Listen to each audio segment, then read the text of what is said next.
Shalom Bapak Ibu Saudara sekalian, kita berjumpa lagi dalam acara Mana Rima hari ini. Dan kali ini saya tetap membawakan dengan topik mengenai akhir zaman. Paling tidak supaya kita mengerti lah seputar peristiwa-peristiwa akhir zaman. Mari kita buka terlebih dahulu acara Mana Rima hari ini dengan doa. Terima kasih Tuhan kalau kami masih diberi kesempatan untuk mendengarkan renungan firman Tuhan singkat pada acara Mana Rima hari ini. Kami perlu hikmat dan kebijaksanaan, pengetahuan yang Roh Kudus berikan supaya kami boleh mengerti setiap kebenaran firman Tuhan yang dibentangkan. Di dalam nama Tuhan Yesus Kristus, haleluya, amin. Bapak Ibu Saudara sekalian, pada saat ini saya akan membicarakan tentang tanda kedatangan Tuhan Yesus yang bersifat general atau universal, bersifat umum, yaitu tanda yang menyangkut keadaan dunia pada umumnya. Apa sih tanda-tanda kedatangan Tuhan Yesus yang bersifat universal atau general itu? Nah, kita bisa membaca dalam Matius 24 ayat yang ke-6. Matius 24 ayat yang ke-6, apakah tanda-tanda itu saudara ya? Supaya semuanya boleh mengamati keadaan dunia ini sehingga semua boleh bersiap-siap. Matius 24 ayat yang ke-6 dan ayat yang ke-7 dikatakan demikian. Kamu akan mendengar deru perang atau kabar-kabar tentang perang. Namun berawas-awaslah, janganlah kamu gelisah, sebab semuanya itu harus terjadi, tetapi itu belum kesudahannya. Sebab bangsa akan bangkit melawan bangsa, dan kerajaan akan melawan kerajaan. Akan ada kelaparan dan gempa bumi di berbagai tempat. Nah, tanda yang bersifat general atau bersifat universal, bersifat umum yang berkaitan dengan dunia. Yang pertama adalah deru perang.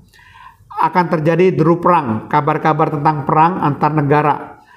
Itu yang akan terjadi dalam Injil Matius 24 ayat yang ke-6. Tetapi juga akan terjadi perang antar suku bangsa, ya. Bangsa melawan bangsa, kerajaan melawan kerajaan. Jadi perang antara suku.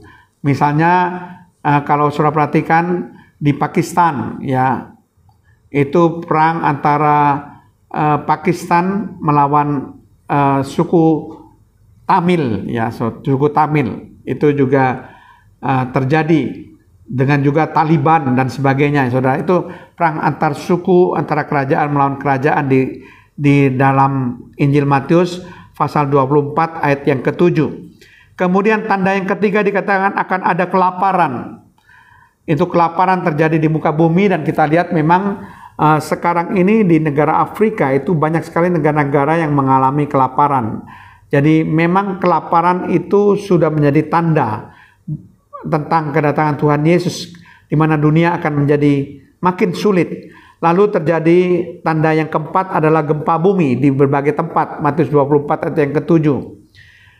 Jadi gempa bumi sudah kita lihat skalanya, ada yang menengah, bahkan ada yang skala atas, menghasilkan kerusakan yang begitu besar. Bahkan yang terlebih besar, gempa bumi yang menghasilkan tsunami, yang menimbulkan begitu banyak korban. Ya, termasuk negara Indonesia, terutama di Aceh, pernah terjadi gempa bumi di laut yang berdampak tsunami, sehingga menghasilkan begitu banyak korban.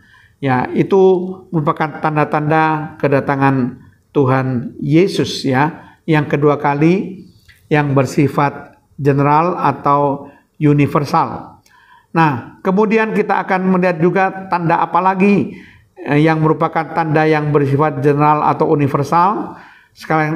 Selain 4 tanda yang saya sebutkan tadi, mari kita akan sama-sama membaca Lukas 21 ayat yang ke-11. Lukas pasal yang ke-21 ayat yang ke-11 dikatakan demikian.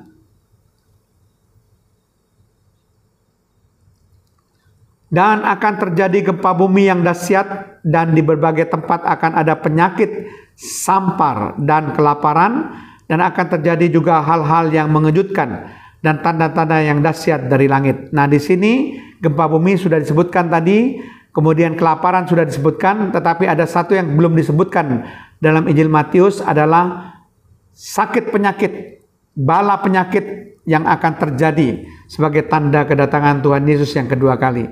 Dan saudara perhatikan bala penyakit yang makin lama makin sulit, dan yang terakhir pada saat ini adalah penyakit karena virus corona. Ya, COVID singkatan dari coronavirus disease. Penyakit karena virus corona itu yang terakhir yang kita alami sekarang ini dan sedang berjuang dipersiapkan obatnya. Juga sebetulnya ada banyak bala penyakit sebelumnya yang juga hebat. Misalnya antrak. Ya, penyakit antrak itu juga luar biasa. Penyakit AIDS, HIV yang sulit penyembuhannya, saudara. Jadi makin banyak penyakit muncul dengan skala penyembuhan yang makin sulit, saudara. Itu merupakan salah satu tanda daripada kedatangan Tuhan Yesus yang kedua kali yang disebutkan dalam Lukas pasal 21 ayat yang ke-14 ini. Nah, kalau saudara perhatikan juga tanda yang lain, misalnya saja selain bala penyakit, kedurhakaan makin meningkat dan kasih menjadi dingin. Saudara bisa baca di di Matius 24 ayat 12. Jadi kedurhakaan makin meningkat dan kasih makin menjadi dingin. Lalu tanda yang terakhir yang bersifat universal dan general adalah keadaan zaman Nuh dan Lot kembali. Itu bisa saudara lihat Lukas 17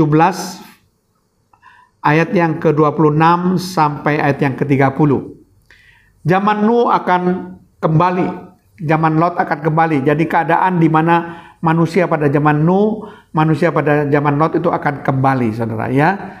Kalau saudara ingin melihat buktinya, baik kita baca saja Lukas 17 ayat 26 sampai ayat 30 ya, supaya paling tidak saudara bisa mengerti bahwa ini ada tertulis di Alkitab dan ini pasti akan digenapi. Lukas pasal 17 ayat 26.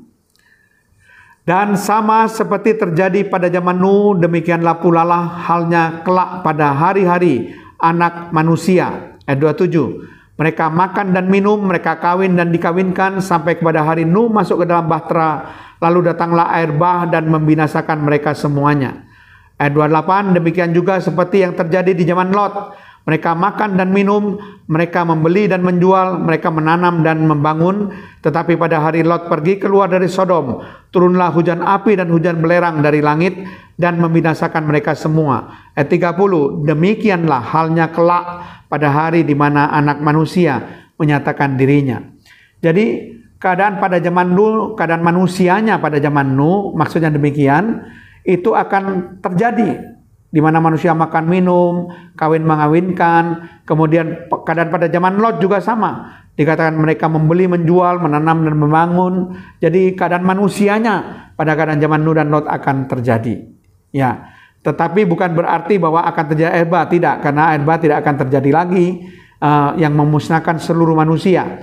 Karena itu perjanjian Tuhan bahwa tidak akan manusia dimusnahkan seluruhnya, semua manusia dengan air bah. Kalau tsunami itu hanya setempat, ya tidak seluruh manusia di bumi. Kalau air bah, seluruh manusia itu binasa. Dan itu tidak akan pernah terjadi lagi sesuai janji Tuhan. Tapi keadaan manusianya pada zaman Lot, pada zaman Nuh itu akan terjadi pada akhir zaman.